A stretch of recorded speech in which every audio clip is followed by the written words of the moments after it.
I think a lot of people who stutter kind of distance ourselves from the neurodivergent community or the disabled community, because people who stutter think, oh, I'm not like them.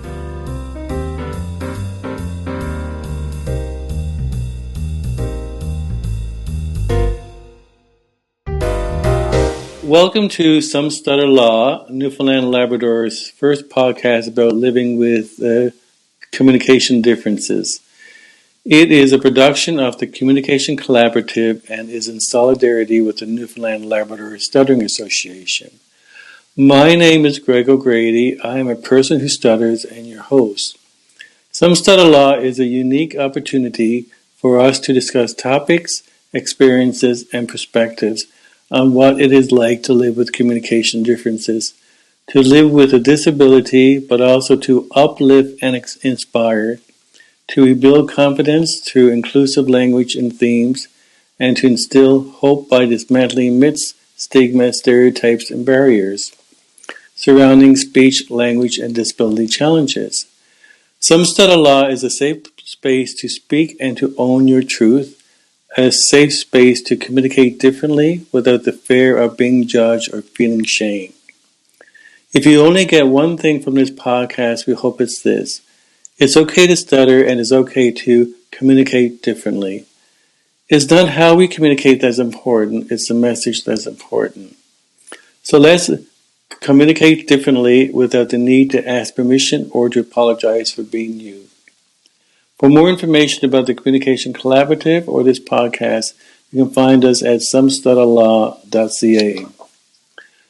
As a previous guest of Some Stutter Law welcomes back Brian Wool for a special episode on neurodivergence.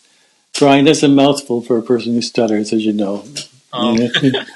So just to give our listeners a little background about Brian Wu. Brian Wu is an adder who stutters. He first noticed that he struggled with ADHD symptoms in college in 2014. In hindsight, his ADHD symptoms were present even before that, but were missed, and one factor may have been his stuttering. Brian considers himself a well-informed, self-identified person with ADHD after a very extensive, in-depth assessment in 2015 by his disability counselor at college, which wasn't enough for a full diagnosis, but ADHD was likely. Since being involved in both the disability community and the neurodivergent community, Brian realized the importance of the stuttering community to being open to learning from and being involved in these other communications, being involved in these other communities, as stuttering is a form of neurodivergence. Brian shares his journey and increases awareness of stuttering, ADHD, and mental health on his Instagram accounts at Stuttering Loudly and at Stuttering Neurodivergence, and on Twitter at Stuttering Neuro. He is also a creator of a Facebook support group called Stuttering is Neurodivergence. Brian, you're a very busy man, aren't you? Yeah. So Brian, welcome to Some Stutter Law. Brian, for our listeners who are not familiar with the term neurodivergence, do you want to explain to our listeners what neurodivergence is? Neurodivergence, that means that someone has a brain that works differently. This applies to neurodevelopmental conditions like like ADHD and auti- autism, and, and it also applies to stuttering as well, since with stuttering, um, our our brain, um, there's a difference in the way our brain, um, controls speech. So stuttering would also fit in in neurodivergence, because it results from a brain difference, and a difference in the way the brain, functions. So, Brian, is the neurodivergence, is that more of an umbrella term, or is the neurodivergent separate with a separate set of symptoms like stuttering has our own symptoms, and ADHD, is it three separate entities in itself? There's a lot of different conditions that can be considered neurodivergence. Even, mental health conditions like, anxiety or OCD, depression. These things can be considered neurodivergence. Um, so yes, neurodivergence is an umbrella term, and but it's also very important to note that neurodivergence is not a a diagnosis that a doctor gives you. Um, so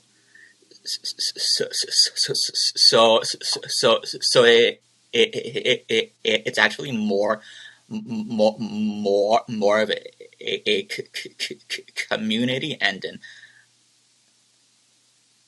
identity. It's a little bit. It's actually very similar to to the disability community. As you know, not every, um, person who stutters considers, stuttering a disability. Um, it's similar to neurodivergence. There's some, controversy within the stuttering community, whether people who stutter want to identify with the neurodivergent community or not. But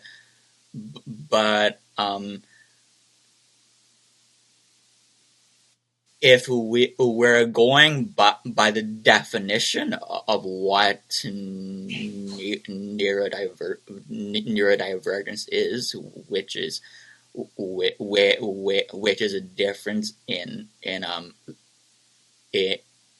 the way a brain works. Stuttering would fit that definition. Um, whether or not people who stutter choose to identify with the neurodivergent community, it still fits that definition of, neurodivergence. Since Brian, preparing for this episode, I actually did some work as well, and there's another term that is associated is it's neurodiversity, and so this is another way to describe neurodivergence. Um, uh, um, it it's a connected term. Okay. Neurodiversity, it describes the variety of ways people's brains works. For example, neurodivergent, right? That term describes when somebody's brain works differently, and then there's another term called neurotypical. Oh, okay. And neurotypical brains means that they function according to the way society sees as quote unquote normal. For example, no stuttering, no ADHD symptoms, no autism, no depression, no anxiety, like no difference in the way somebody's brain works. That's called neurotypical. Oh, okay. And then neurodiverse or neurodiversity just describes the diversity of everybody. For example, if there's a group of 3 people,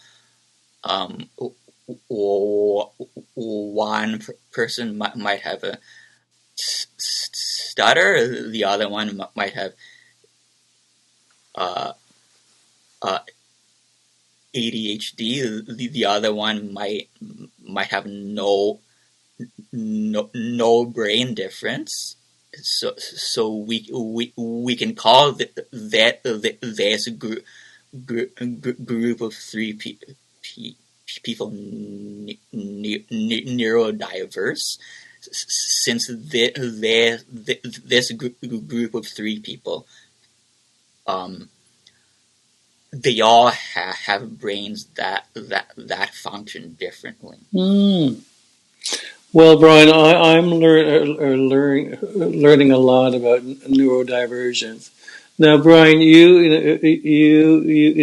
recently started up a Facebook group called Neurodivergence. Now, what is the purpose of that? And I'm noticing that the following you're really getting a good following. So do you want to explain to our listeners what why you set up this Facebook group or page? Yeah, the group is called Stuttering is Neurodivergence, and the reason why I started this group is because when I first got involved with the neurodivergent community, I really liked how the neurodivergent community there wasn't as much shame about about their differences when comparing their differences to the rest of society, whereas people who stutter, we often have a lot of shame about ourselves and a lot of in internalized ableism about stuttering, and and and I saw that a lot of people in the neurodivergent community, many people within that community, they've embraced their neurodivergent identity, and they and I saw that there's a lot less shame when there's a lot less shame when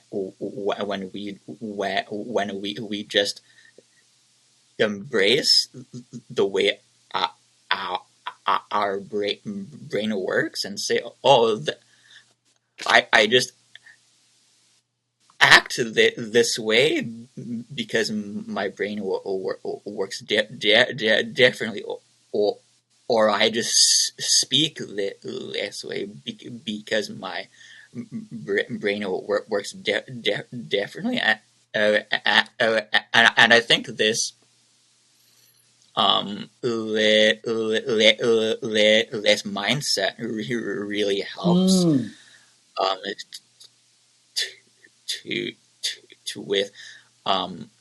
really helps with acceptance, with accepting your stuttering. Brian, you also mentioned something you mentioned people who stutter internalize this ableism. Do you want to explain that? Just elaborate a little bit on that statement, internalize ableism. Well, ableism towards others. For example, if a person who stutters experiences ableism towards themselves, for example, in a job interview, if the interviewer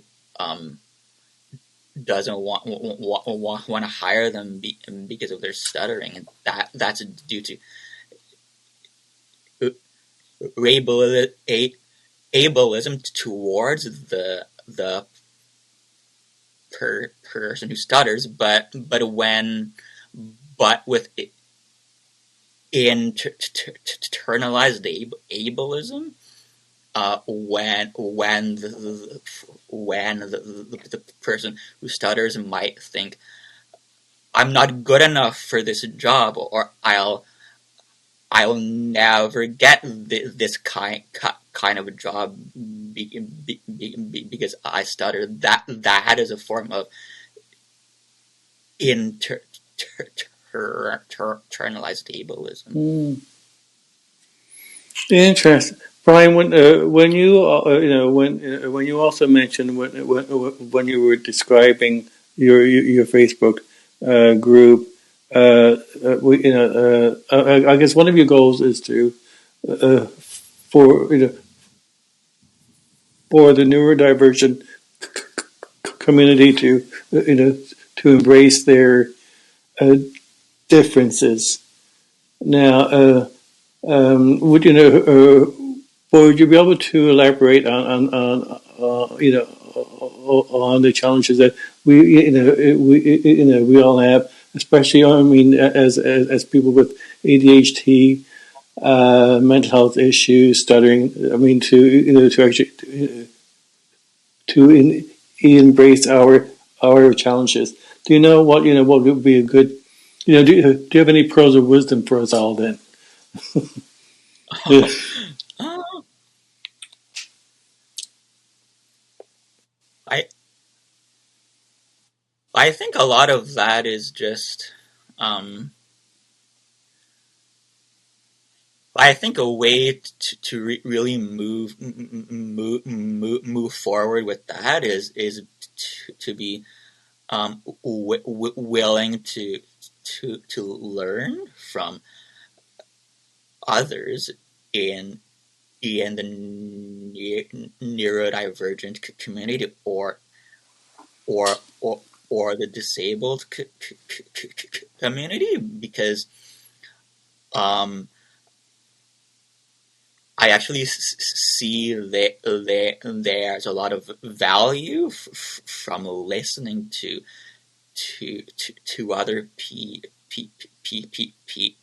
people's perspectives, and I'm listening to their experiences, and neurodivergent people as a whole, the entire um, community. We all have different experiences, but at the same time, there are actually a lot of experiences that actually unites Mm-hmm, us. mm-hmm.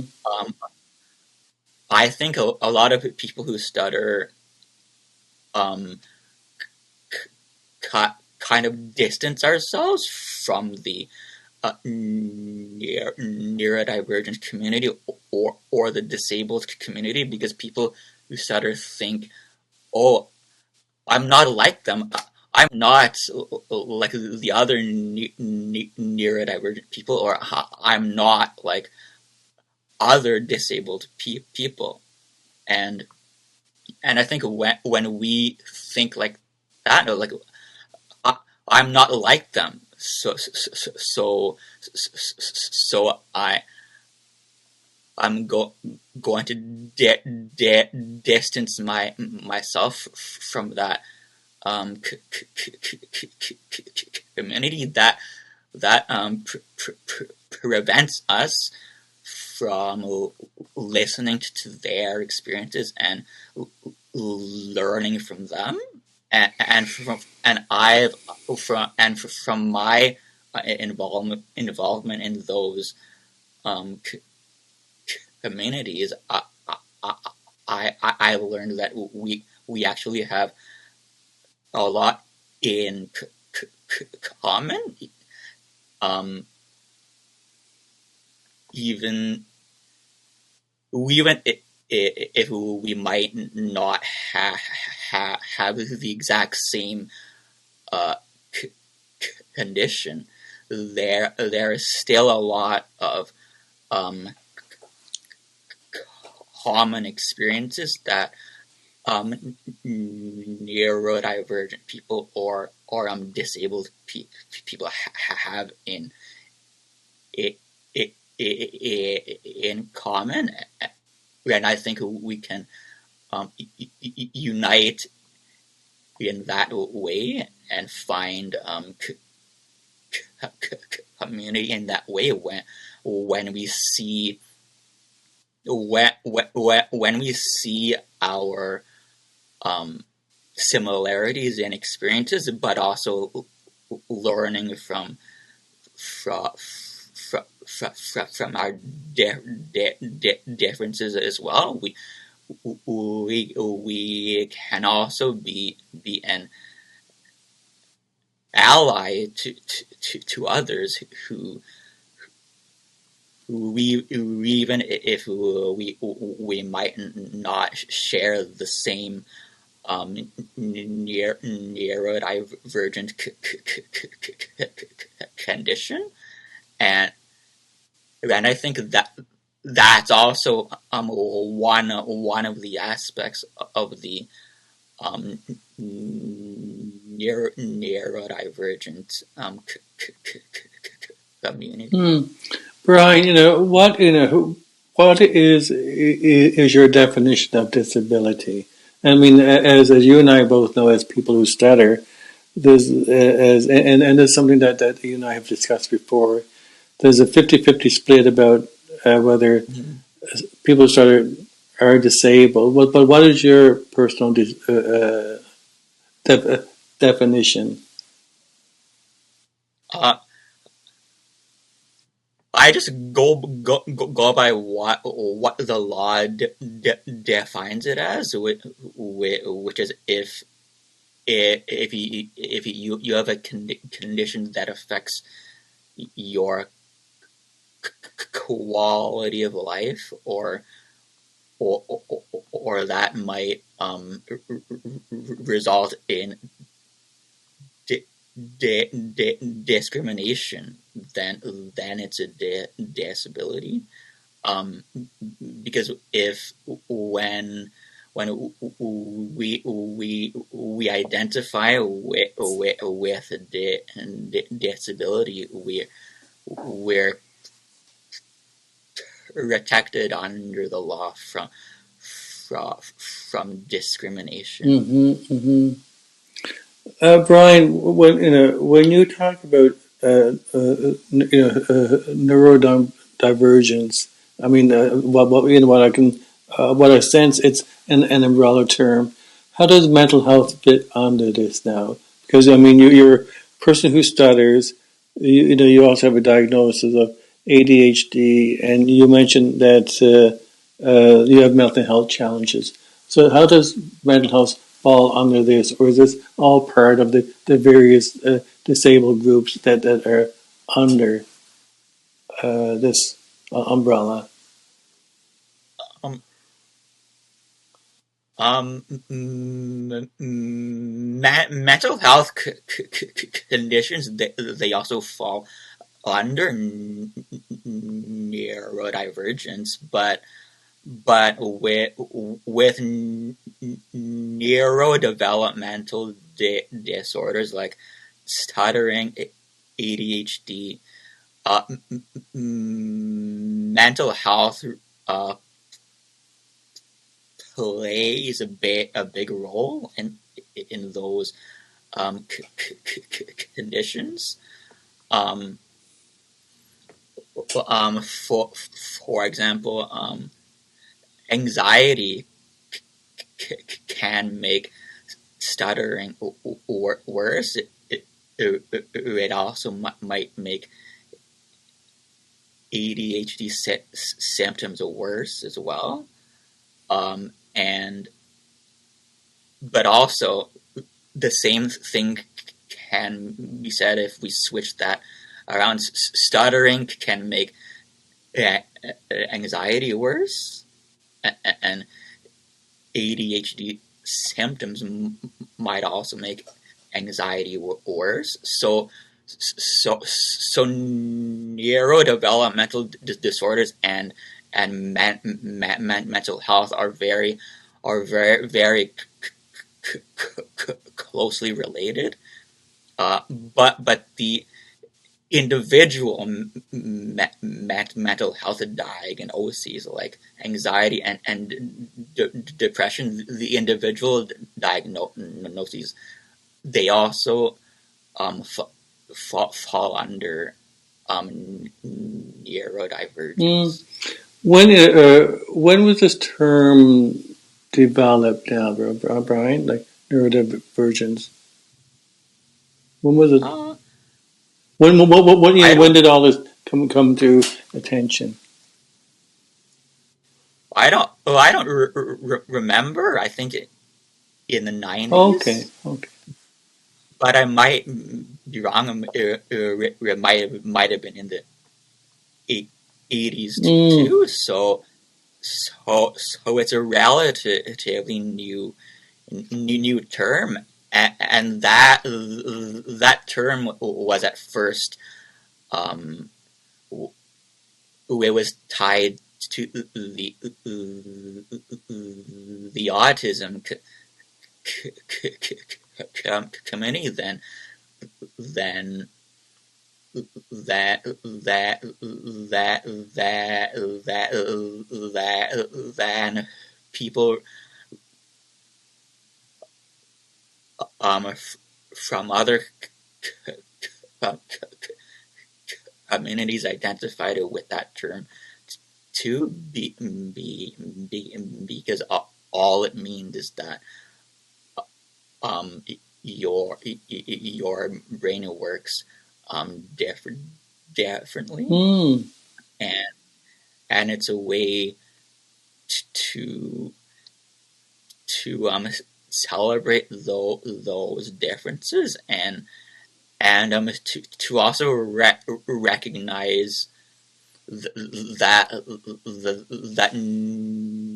neurodivergent people's challenges is also um, due to society not accepting or not accommodating us, and so nothing is it inherently wrong with us. So it's just society that doesn't understand or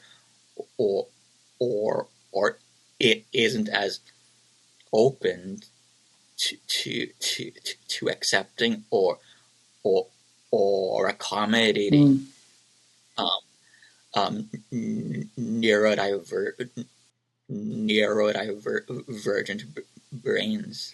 Brian, what sorts of questions do you get on your Facebook group about neuro? I'm sure you must get a lot of questions. So what would are the questions similar to what I'm asking tonight? Well, a little bit similar, yeah. There there's been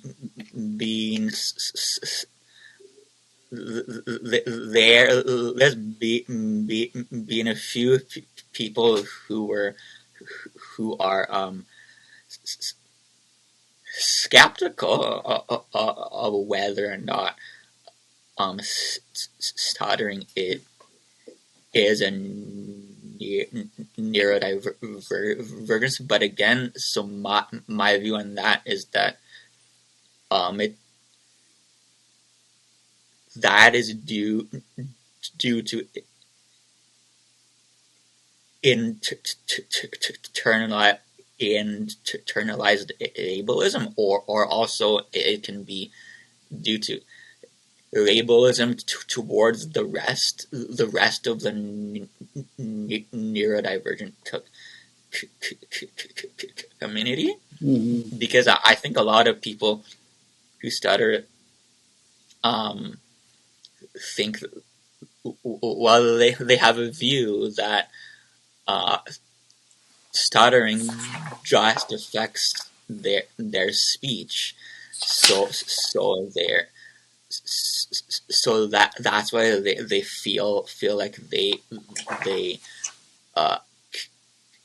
shouldn't identify with the neurodivergent community or the disabled community, because they see that their challenges as just affecting their speech. But I also see the many benefits of learning from the neurodivergent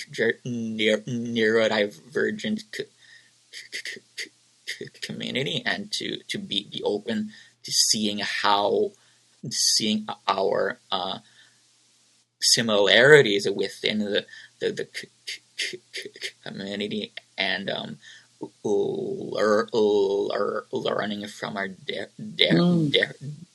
differences as well. Brian, do you have any plans to host like a workshop or a conference strictly on neurodivergence? Like, have you thought Uh, about that? uh, I have. The, there are there are other uh conferences that involve many neurodivergent people. Okay. For example, there was one in January. It it it it, it was a virtual conference.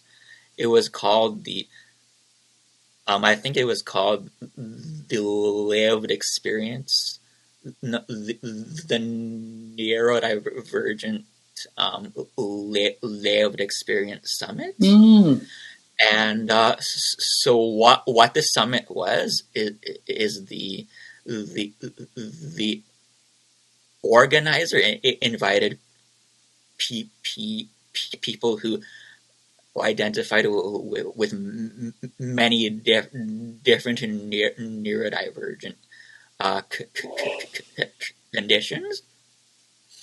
For example, there are people with ADHD who were doing workshops there. There were uh, people with autism or autistic people. They uh, in, in the autism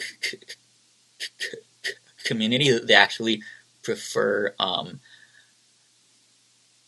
identity first, so they don't say person with autism. They just call themselves autistic. So there were autistic people presenting, Mm. and there was also somebody with social anxiety doing a workshop, Mm. and there was also somebody with uh, um, borderline personality disorder. So there was also a lot of uh, mental health um, um, neurodivergent Mm. people doing workshops there, and when I attended these workshops, it was what was a really great learning experience for me to listen to so many uh, diverse perspectives, Mm. um, and and and it really I really enjoy listening Mm. to to to so many different experiences. Um, I think it's a really great way to see to to build community Mm. and to learn learn about our uh, differences and commonalities when you listen to other people's sto- Mm. stories. Brian, I've known you for a number of years now. I think you and I go back. Just to tell our listeners, we actually go back to the first walk and run in support of the Speech and Stuttering Institute in Toronto. We're going back 2011, I think 2011, if not earlier. You know. Yeah. And knowing you for all these years, Brian, and knowing all of the great advocacy and then support work that you're doing, do I foresee a book being written in the future? No, seriously. I mean, do write your Yeah. story. Have you thought of that? Yeah. Yeah. Yes. Oh, I actually have. It's it was actually something that I've been thinking of for many years now. Uh, I remember when I did the developmental services program at Durham College. That was actually when I first um, considered writing a book um, about my experiences and my journey. Um, it actually seems a lot like a very overwhelming task. Um, Well, Brian, hmm, I strongly encourage you to write your story. Seriously, yeah, I really encourage that. yeah. Now, now, Brian, before we close, I hear that congratulations are in order. You just got a new position health with the Health Made Simple team as a content creator and social media coordinator. Congratulations! Now, do you want to share with our listeners what this new position is all about? Oh, yeah. Thank you. So it's actually a volunteer position, but I accepted it because I thought it would be a really great experience for me to have that experience working with an organization like Health Made Simple. So they're actually run by medical students. Mm. So they actually used to be called um, COVID-19 made simple. They started when the pandemic started. Then later on, they changed their name to Health Made Simple, and they focus on a wider range of health topics. Oh, okay.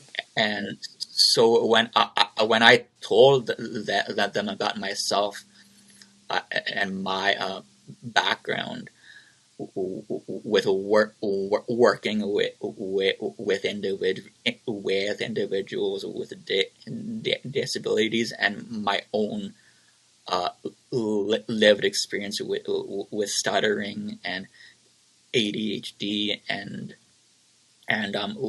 with chronic illness, they really thought that I would be a great asset to their team, and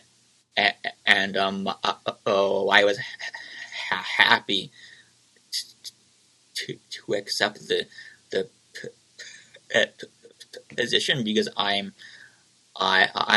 very passionate about uh, raising awareness and advocating for these issues. And I thought um, working with Health Made Simple would be a really great way to reach a wide audience by doing by uh, creating content with them, and also helping them diversify their content and to grow their following as well. Wonderful. So this is called Health Made Simple. And would this be like a company, Brian, or its association? They're mainly just on Oh, okay. Instagram, but they also have a website. Okay. They're run by medical students, and their goal is to bring awareness to health related topics, but they were really glad to have me on a team, because I could bring a different perspective, and create content that would attract a different audience, but also be in line with health and mental health, and neurodivergence as well. Brian, as I mentioned earlier, you are so involved with so many things. How does Brian self-care for himself? That's my last question. Self care is actually not that easy. I find that it's important to plan these out, or else it's very difficult to have self care. So I actually recently tried something new. I'm trying something called the AOC formula, which I actually joined this group. Is called the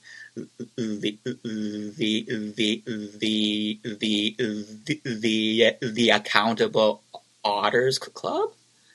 And this group, it was founded by a content creator who has ADHD. Her name is Izzy Chia. On Instagram, her name is at Izzy and ADHD. So I joined her group, and the goal, her vision for this group is to prevent burnout in among neurodivergent people. And so what this formula is you shouldn't have no more than three romp or work days in a row.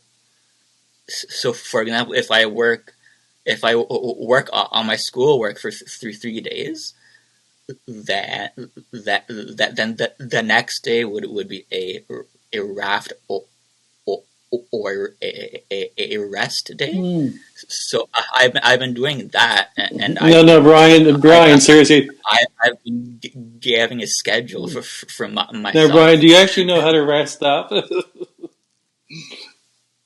Sorry? Do you know how to rest? I need to be. I need to schedule these activities. Good. For example, I might go for a walk or do some journaling. Usually that is what I do for my rest. Excellent, Brian. Well, Brian, thank you very much for being part of this this conversation. And Brian, just listening to you, Brian, I'm always learning from you as well. So, thank you very much, and thank you again for all of your advocacy work you're doing for the various groups. Thank you for having me. You're also doing really great